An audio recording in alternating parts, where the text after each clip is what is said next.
Bonjour chers spectateurs de la chaîne Cross Moto. Dans ce reportage, je voudrais vous parler des motos Opel et de leur histoire.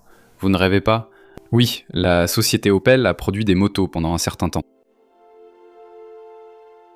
Pour nous tous, la société Opel est avant tout connue pour ses voitures.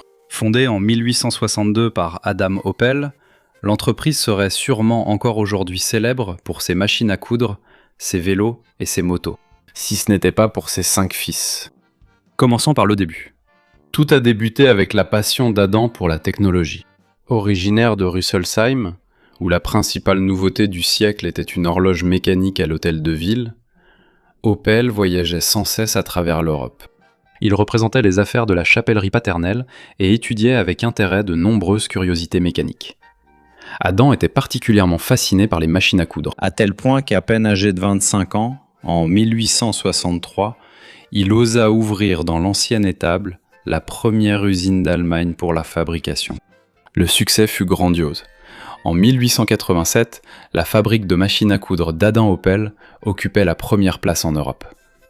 Sophie, il donna à ses produits le nom de sa femme, et il se vendait de l'Argentine et de l'Inde jusqu'à l'Empire russe et l'Algérie. Le succès des machines à coudre permit d'élargir la production. Adam, et surtout ses enfants, furent conquis par une nouvelle curiosité, la bicyclette. Le premier deux roues Opel vit le jour en 1886, et les succès sportifs des fils, pas moins de 560 victoires en 6 ans, lui firent une excellente publicité.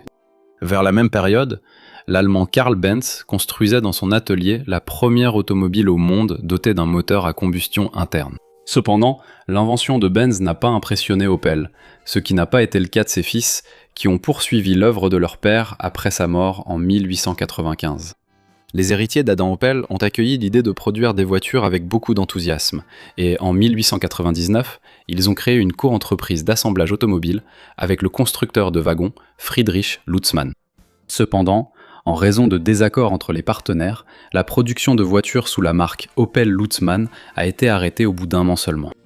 La recherche d'un nouveau partenaire a conduit la famille Opel à la société française Darracq.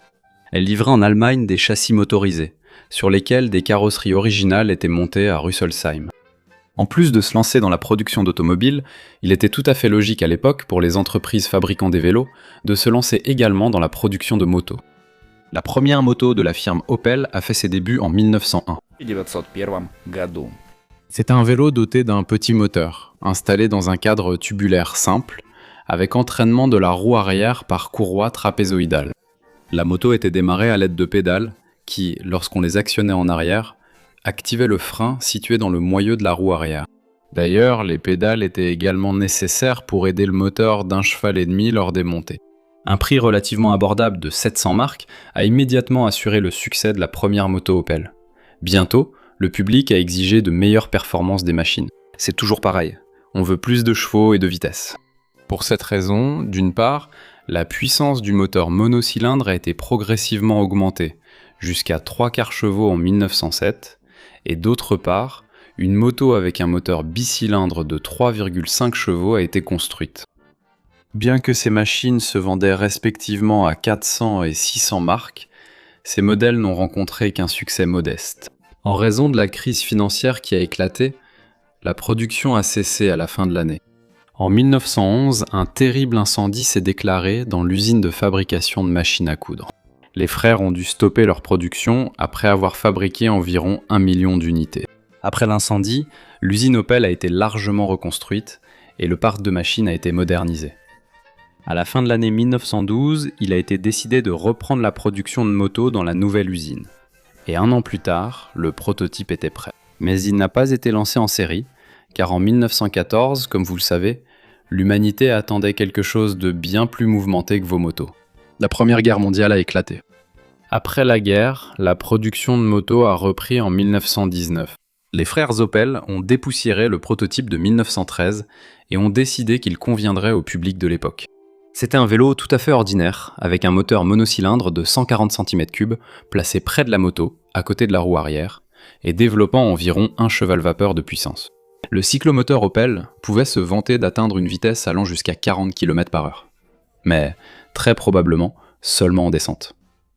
3 versions différentes de l'appareil ont été fabriquées. Une pour hommes, une pour femmes, même une version sport. La production de ces modèles s'est poursuivie jusqu'en 1924.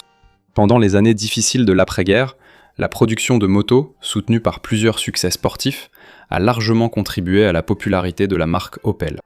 À partir de 1922, les motos spéciales Opel équipées d'un moteur monocylindre de 200 cm3 à 4 soupapes et refroidissement liquide remportaient pratiquement toutes les courses en Allemagne. Il ne faut pas considérer cette machine comme une véritable sportive. Le moteur ne développait que 5 chevaux. Apparemment, il n'y avait tout simplement pas de véritable concurrent parmi les motos allemandes. Beaucoup dépendaient probablement aussi du pilote. L'un des pilotes les plus célèbres et les plus performants était Fritz von Opel, qui a mis le nom de la société Opel sur toutes les lèvres. Au milieu des années 20, Opel a sorti une moto avec un moteur monocylindre de 500 cm3 qui, avec ses 16 chevaux, offrait d'excellentes performances dynamiques. Le modèle s'appelait Opel Motoclub 500. Sa production s'est poursuivie jusqu'en 1925, lorsque Opel a de nouveau interrompu ses activités dans le domaine des motos.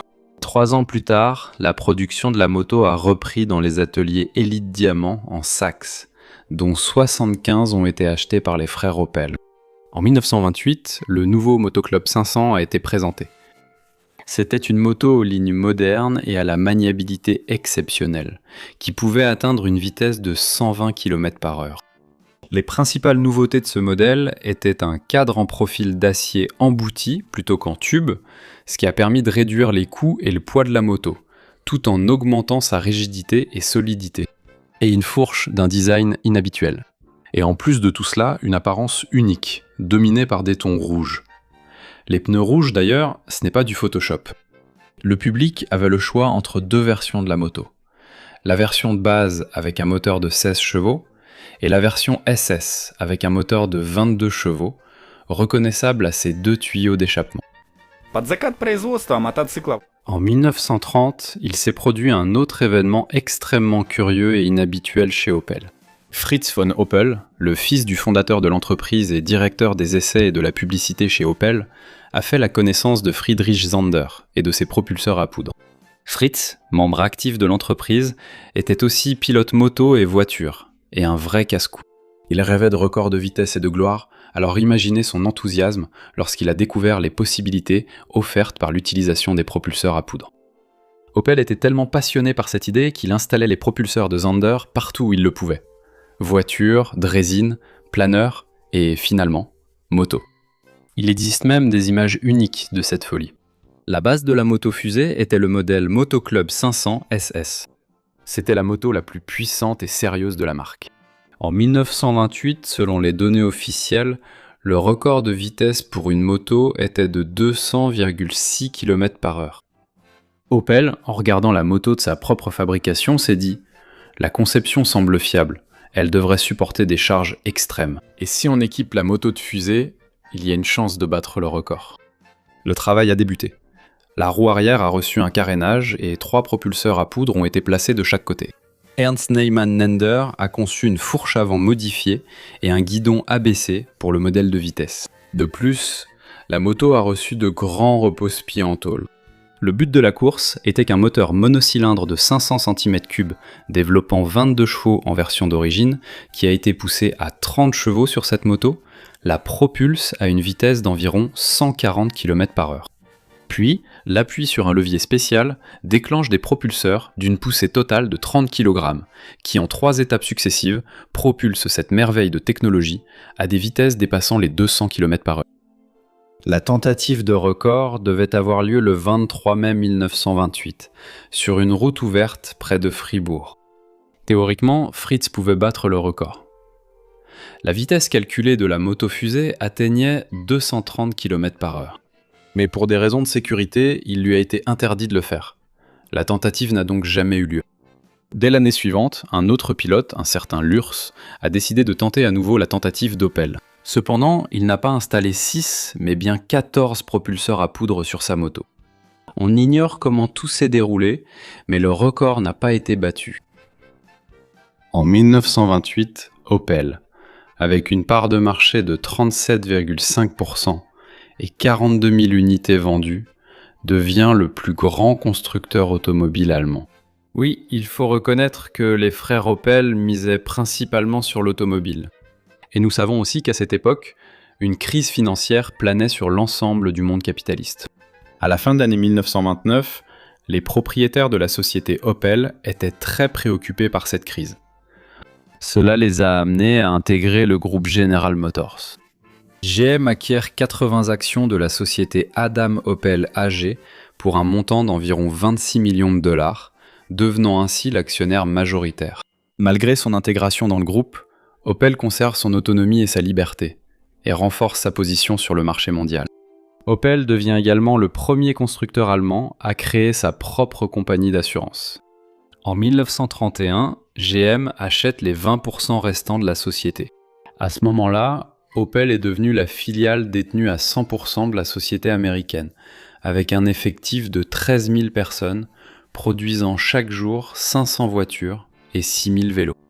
La société a décidé d'arrêter définitivement le programme moto, sans retour à la production comme cela s'était déjà produit plus d'une fois dans son histoire. Sur ce, mes amis, mon récit touche à sa fin. Merci beaucoup pour votre attention. Vous pouvez toujours soutenir la chaîne en vous y abonnant et en partageant la vidéo avec d'autres personnes.